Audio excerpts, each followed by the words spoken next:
Hey, Mr. Stecker. Whoa, it works. Yes. That is so cool. Tucker. No. So I think it's recording. There's a little button that says stop video, and I'm just not gonna click that. Well, that just turns your screen black and we can't see you. Yeah, I think that means you're fake. You have to hit the record button on the bottom, like to the bottom right, if you want to record it. Gotcha.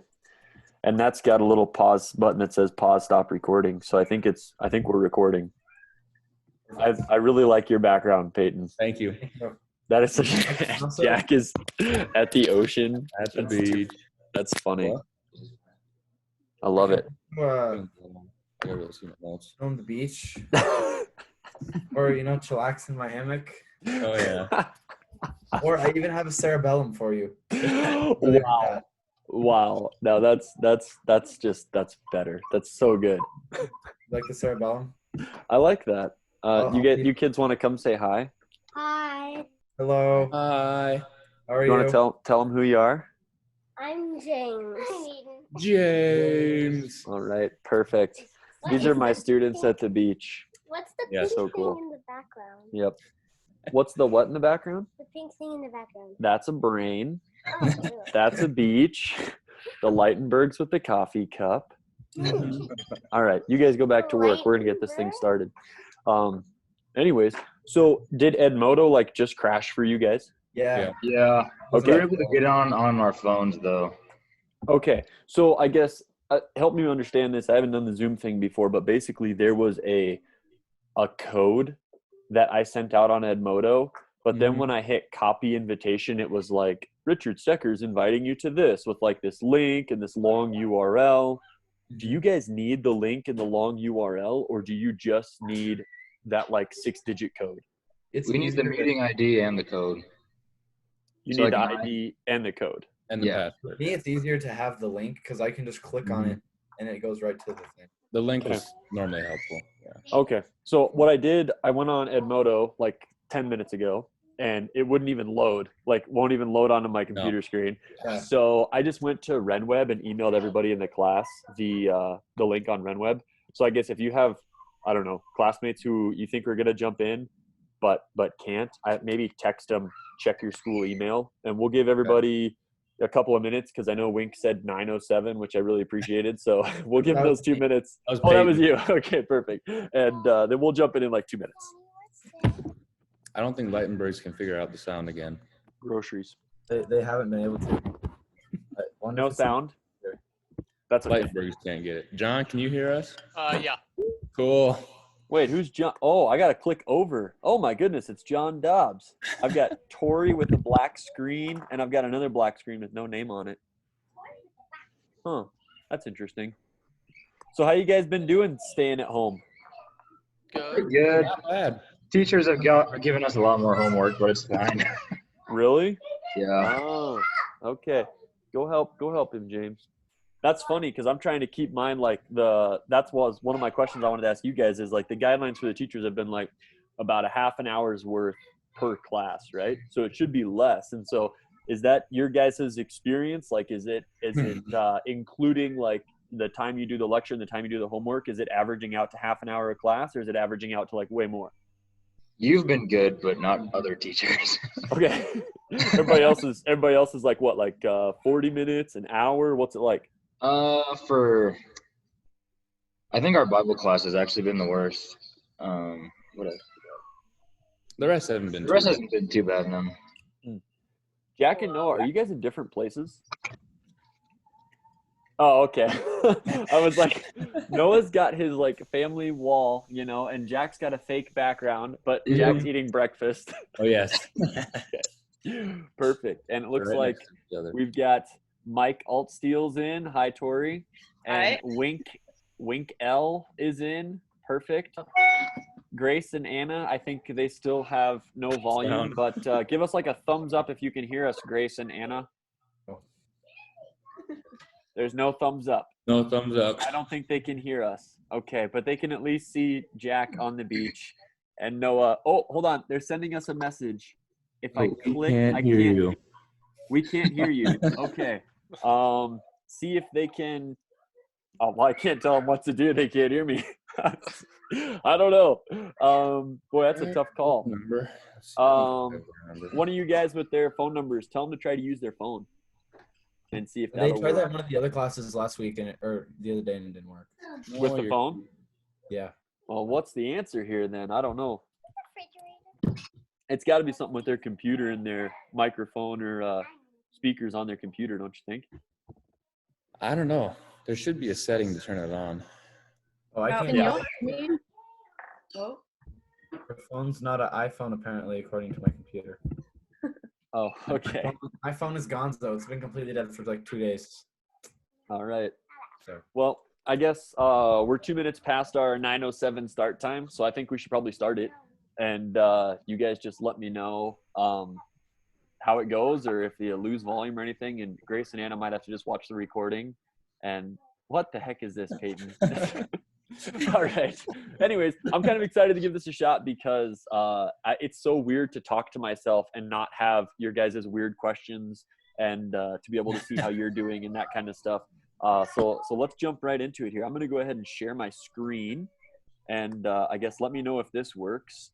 We're going to go the whole desktop and Do I need share to- that. Oh, My yeah. screen? You can. Okay, cool. So let's get rid of Zoom. Yep. That's a glass, dear. Okay. So you do not need the internet. You need this guy and this guy. So how does that look? Good. You can see the notes, right? Yeah. Okay, cool. Yes. Perfect. That's great. So let's jump right into it here. So the thing I'm going to send you guys is we left off last time. We talked about the esophagus, the lower esophageal sphincter, and heartburn, and how it's like not really heartburn. If you have a question, I can only see 3 of you, and I can kind of scroll up and scroll down. So you can't really raise your hand and say I have a question. Just sort of start talking, and I'll stop talking because how else can we really do that, right? you can So expand anyway, the grid. we can what? You can go to the bottom left corner of that grid thing, and you can expand it to make it Expand it. bigger. Okay. You can see Oh. everything you want. True. But then you can Gotcha. have a full screen. I don't know. Okay, that's all right. That's no problem at all. So, anyways, one of the things I want to get you guys, which I'll probably just send this to you on Edmodo, and it'll be just like, or even email since Edmodo's crashing. It'll be just like any other worksheet where you guys go along and use it more as a study guide than anything. And so basically, this is the esophagus, the stomach, and then the small intestine, where the stomach leads into the small intestine, which is called the duodenum. And it's actually already labeled for you. And so use it the same way where you print it at home, cover the lower parts up with your hand, and then just practice the regions, because I do want you to know the regions of the stomach. The Lightenbergs are both smiling. Can you hear us, Lightenbergs? Their mouths are moving, but there's no sound. Is that what you guys are picking up too? They can't hear Someone us. try and call him.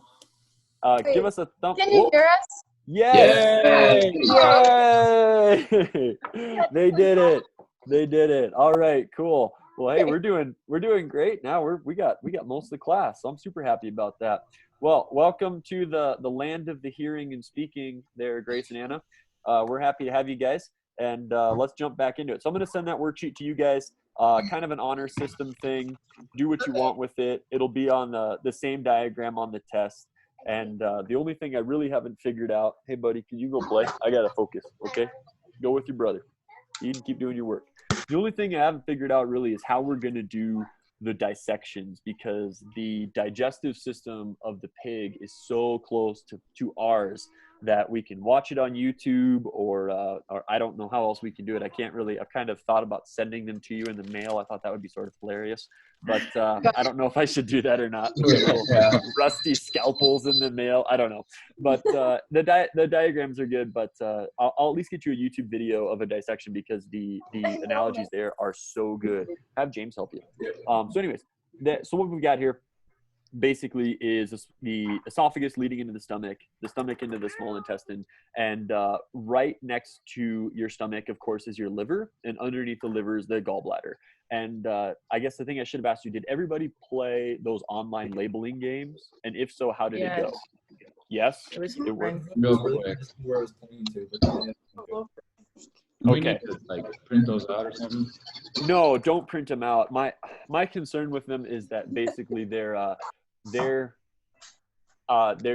crowded basically the second one. There's so many dots in such a small space. I didn't feel like you could see them very well. So we'll probably change that. The way we're going to do the test is going to change to the open note, open book, open web test thing. It worked okay for once, but I mean, realistically, if we're looking at school being closed for a long time, what I'm probably going to do is I'm going to make your test probably on Edmodo, because I was not super impressed with Test Moz. I felt like it was the same thing as an Edmodo quiz, basically, but harder for me to access. So I'll probably do your test on Edmodo with I'll just have like your parents sign off on a thing that says, hey, they did this with no books, no notes, you know, just their brains. And we'll do it that way because it's just easier, I think, for you guys too. Because like if you know, hey, this is the diagram, this is what I want you to know, it's so much easier than it is like, okay, I have to dream up these really tough critical thinking questions to try to figure this out for you guys. So anyways, that's one thing we're probably going to change for the next test, assuming that we're still out of school by the time there's the next test. Man, can you hear the screaming in the background? Oh yeah. That's Sam, my 3-year-old. He is on the warpath right now. Sam, what do you need? He's so mad. We just got to ride it out. This is the life of being home with the kids, right? It's okay. I'm not laughing at you. No one's laughing at you. He's mad. Okay, go play, buddy. Go play in your room. Turn him on a show or something, Eden. All right. Anyways, moving on. Okay, let's take a look at the regions of the stomach real quick.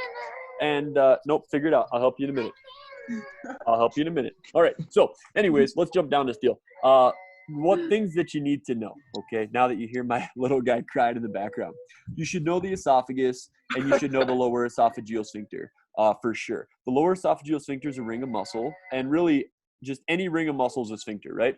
And so that's going to basically let food drop into your stomach, and once it's in your stomach, it's not going to let that food back up unless you're the fastest hot dog shooter in the Northwest, right? Which we talked about the lower esophageal sphincter with that guy because he was swallowing food and then throwing it back up super, super quick.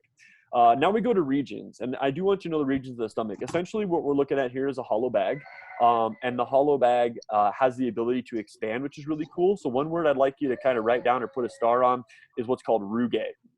Rugae are these little convoluted folds, and basically what it allows your stomach to do is to expand when you eat a large meal. You've probably at least heard the term like food baby, right? Like after you go to Pizza Ranch and you eat way too much food and you're like, I've got a food baby, because your stomach will become distended, like visually distended. You can see a bump on somebody because this stomach has essentially swollen with food. And what those rugae do is they fold up like an accordion, and then they expand out. And so the stomach will become almost smooth and it can be expanded. And then when you're not full of food, right, it kind of crunches back in and those rugae become visible. So that's what rugae are and what their jobs are. Now we're gonna jump to regions. If you have any questions, like I said, just kind of like wave your hand or cut me off because I can only see 4 of you. Wink, question. So people who like do eating contests, do they just have like a really like good rugae? That's a tough question, Wink. That's a great question. I know that they train for it. Hey, can you please go help him not scream? Great background. Get him a pic. toy or something, buddy. Thank you. Okay, then just leave him alone. Yeah, that's a great question. So I know that the hot dog eating people that they basically eat and get out of here, go do your work, that they basically train, right? I don't know what that does for them as far as like, can you expand the stomach? The short answer is yes. You probably sat down with somebody who's very, very obese, right? And when they eat a meal, like the amount of food they can put down would make you or I vomit, right? And essentially what's happened is as you stretch those rugae, the bag becomes a little bigger, right? And it retracts. But if you continually overeat and you make this like years and years of overeating, you'll actually stretch that bag further and further and further so that you have the capacity to hold way more food. And what would make you like sick and vomit a decade ago, now you barely feel full because there's stretch receptors in this stomach, right? Just like the lungs had stretch receptors that said it's time to collapse back in, we're all the way expanded. There's stretch receptors in your stomach, and when those stretch receptors are activated, you feel full, right? If they're overactivated, you'll vomit because there's too much food in you. So that's kind of the role of stretch receptors. So as far as the hot dog eaters, I wouldn't say that necessarily being obese is going to make you a better, competitive eater, but certainly the practice of expanding that stomach further than would make most people sick would probably be beneficial. Yeah, absolutely. Other questions? Gross. I agree. It is gross. Okay, you guys cannot sit on my shoulders while I'm teaching, okay? This is only gonna be a half-hour thing. Which, by the way, somebody let me know when we hit like around the half-hour mark, and we'll shut it off, okay? Because I do want to be respectful of that half-hour mark, and I don't have a watch on me. So, anyways, regions that I want you to know. Cardiac region. I'd like you to know that region on a diagram. It's basically the top of the heart right here. The top of the heart. Goodness gracious, the top of the stomach, right? Which roughly aligns with your heart. We talked about heartburn last time, and this idea that basically the bottom part of your esophagus before it enters your stomach is about where your heart is. And that's one of the things that was bothering me so much about not being able to see you guys, is when I'm teaching, I'm always like this, the bottom of your heart where it hits your stomach. And like, I can't do that when I can't see you guys. So, so obviously like the top of your stomach right here and your heart are so close together that that's the reason that it's called the cardiac region. So like in front of your stomach would be your heart, right? Okay, the next region I need you guys to see, I need to move this grid because all my students' faces are in the way of my stomach. Okay, cool. This is called the body. The body just means like kind of this big open area. So like the body of a paragraph or whatever is the big middle portion. This is called the fundus or the fundic region, and I'll take either one. They're both used pretty commonly. Fundus just ends in US instead of IC. And so you have the fundus of the stomach or the fundic region of the stomach. They're both essentially the exact same term. So pick one. I don't care about either one. And the top of the stomach is the fundus. Now, the easiest way to think of this is the pyloric sphincter is this ring of muscle right here that is basically going to hold food in the stomach until it's covered in acid, it's covered in digestive enzymes, it's been agitated, like the stomach will contract kind of like this to sort of roll food around and agitate that food. And then once it's ready to dump into the small intestine, the pyloric sphincter will open and your food will go into your duodenum. Some people say duodenum, some people say duodenum. You can do either one. And so it's really easy to think, well, if that's the pyloric sphincter, then the pyloric region is basically the bottom or the end, essentially the exit of the stomach. And if you know that, you're in pretty good shape. So if you know duodenum, cardiac region, fundus, body, rugae, and pyloric region, I'm really happy with that as far as the stomach. So any questions about the stomach? Go once, go twice. I hear no questions. Awesome. Peyton, is your background a hot dog eater?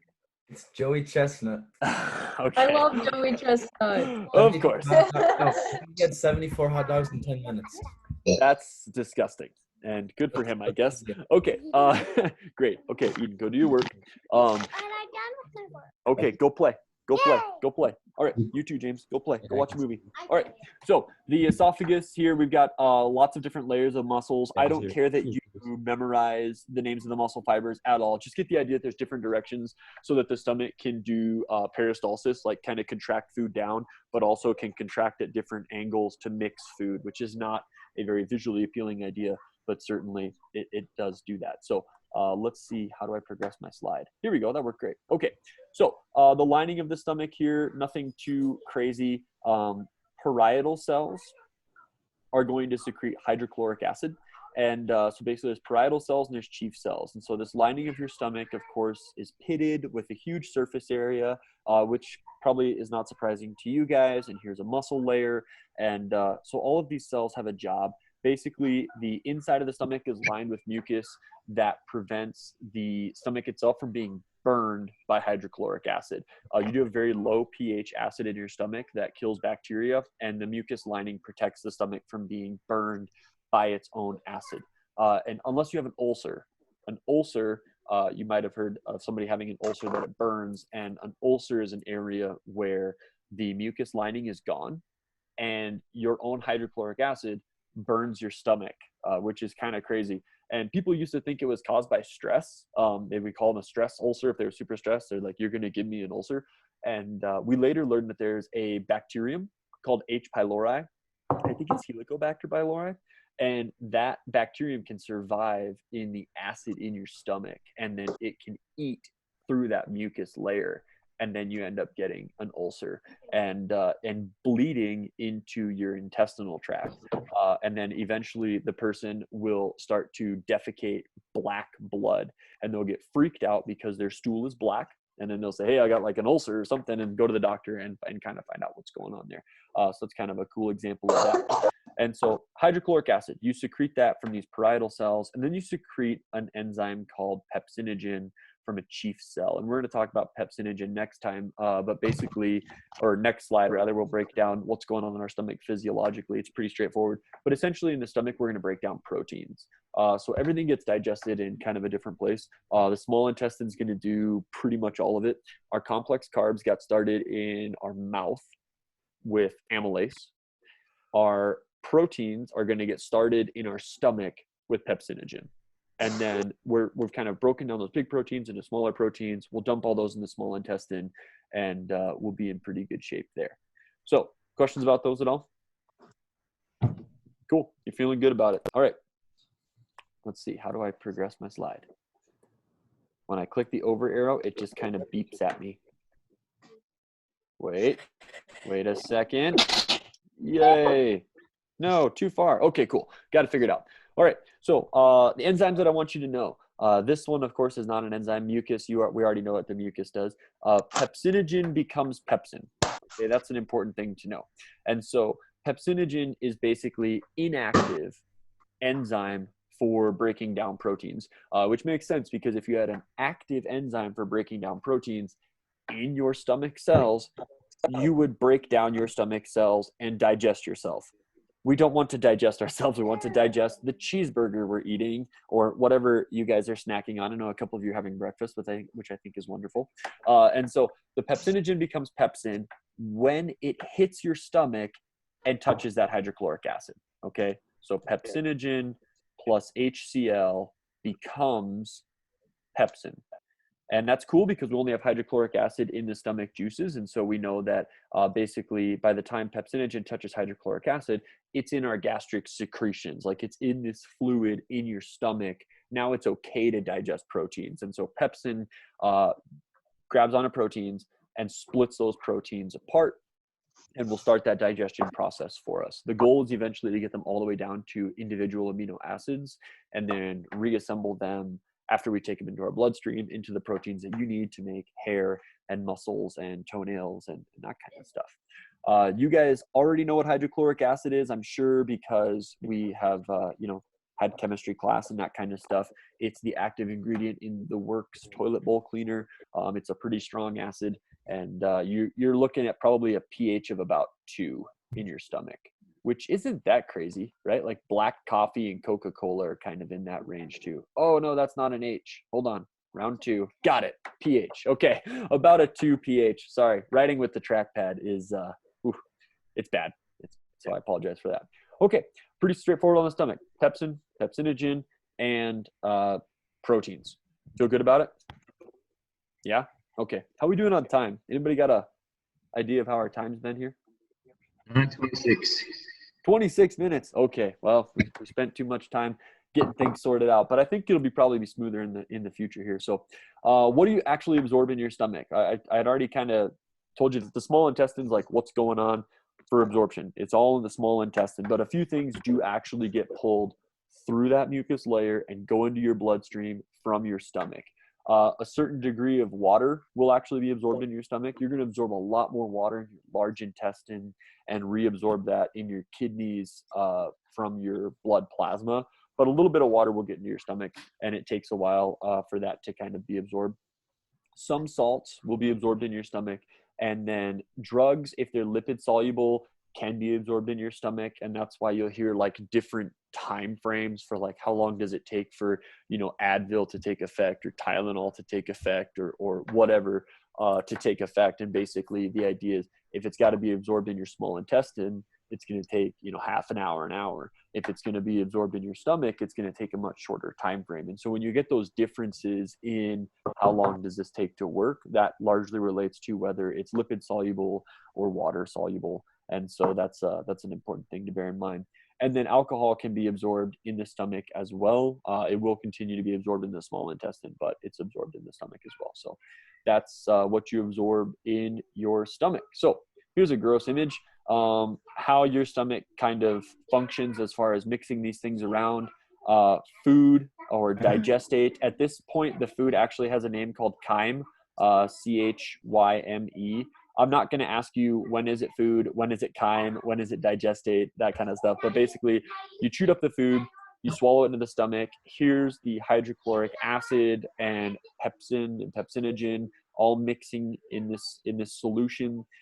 Your stomach actually contracts the muscles and works that food into the solution and will hold that food there and work that food around until it's been partially digested.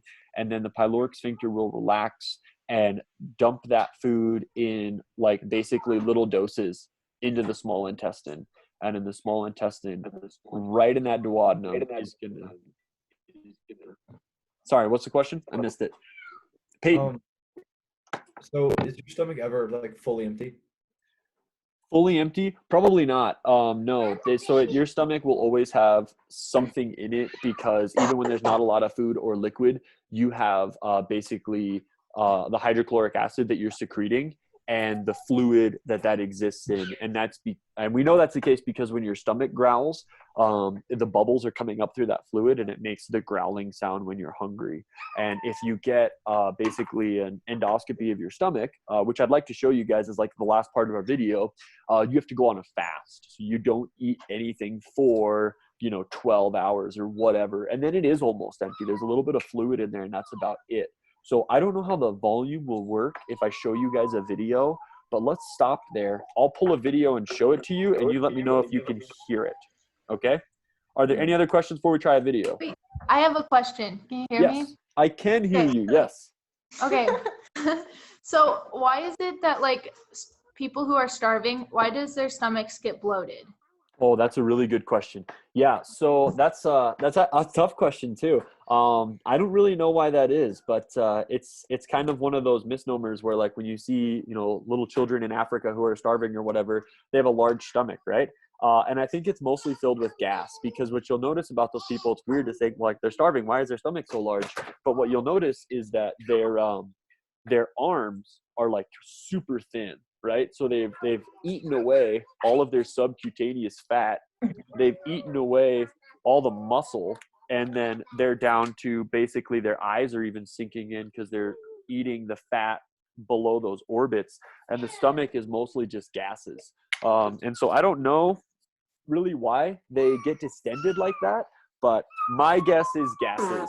Not really sure why that would be. I'd have to Google it, but that's a great question. It's fine, dear.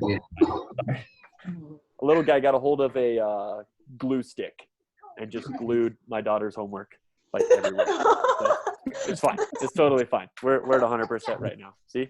Look at him. Isn't he cute? What a cutie. He's a little troublemaker. Okay. Anyways, next question. And hi, Anna Birnbaum. You have no camera, but I'm glad you joined us. Okay, Wink. So when you eat too much and you throw up, is that because there's more food than like acid in your stomach, or your stomach is like literally like full? Well, that's a tough question. I don't know what my understanding is that the stretch receptors basically send the signal that there's too much in there. I don't know if that's related to a ratio of food to acid, or if it's just the stretch receptors that just send the signal that say we have to vacate this. There's way too much in here.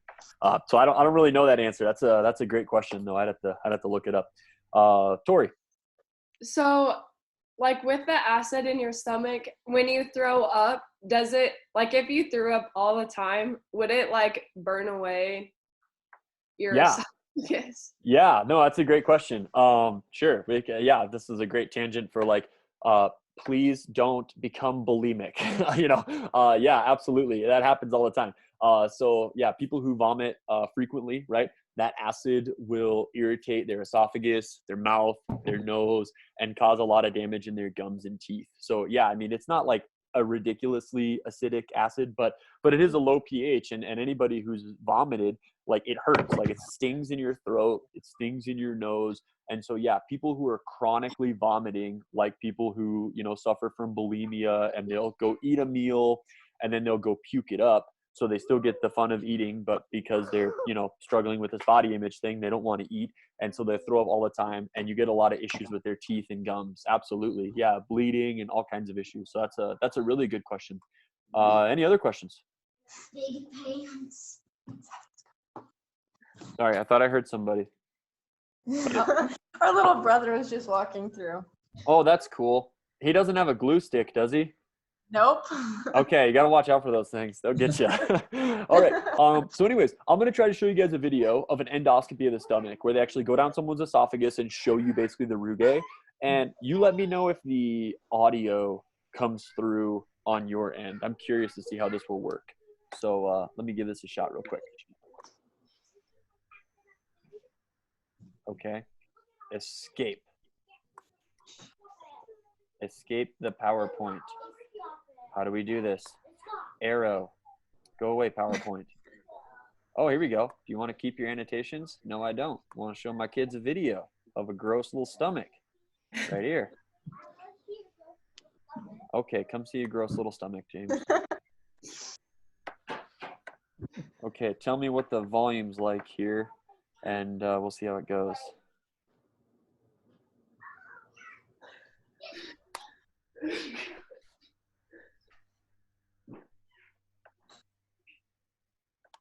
Can you hear it? No. No? Okay, I'm going to undo my headphones and try again. Is a procedure used by physicians to view, sample, or repair the passageways of the digestive tract. In this video, the endoscope is introduced through the oral cavity, passed through the pharynx and into the esophagus.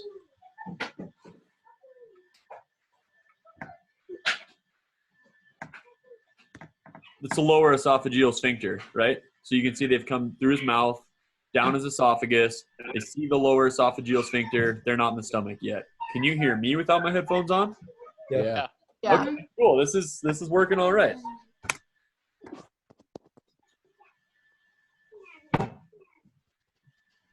We are now passing through the gastroesophageal junction. Notice the rugae lining the stomach. So there's your fluid, rugae, hollow bag. They've been on a fast, so they haven't been able to eat in the last, half a day or whatever. And that's what the inside of the stomach looks like. What's the foam? Bubbles, air bubbles, and gases. Yep. Okay. And that's about it. And so that's the body basically of your stomach. And so that's kind of what it actually looks like. Okay, so back to your headphone. And you can all hear me again, okay? Everything's fine there?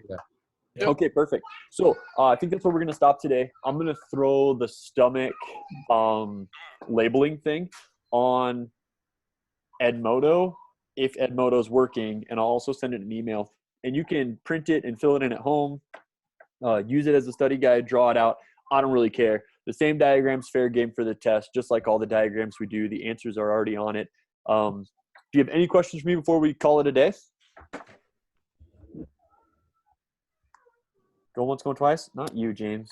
Them. You don't get questions till later. Okay. Hi, Anna. I can see Anna now. All right, cool. You're right on time. Sorry about the email and the Edmodo thing. 9 a.m. Do we want to make this a regular thing? Is there a time that works better? What do you guys want to do? Do you like this method? Do you like the recorded lectures? What do you think? Okay. I've got 2 thumbs ups. Yeah, this was good. And this Yeah. works. Do it at 10. Yeah. What's that? At 10? Would you guys Yeah, prefer 10. 10? Yeah. Okay. Thumbs Or up 9:30. for a 10. Because we can't all talk at the same time. Thumbs up for a 10, 10, 10, 10. Okay. Got it. Anna's not going to vote. Got it. Okay. So we'll shoot for 10. I will email the invitation with the link. That way, if Edmodo crashes at 9 a.m., which apparently that's a thing, then we'll be good to go with an email for 10 o'clock. Cool? Perfect.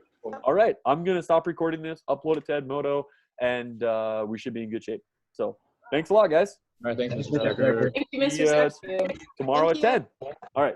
Bye. So loud.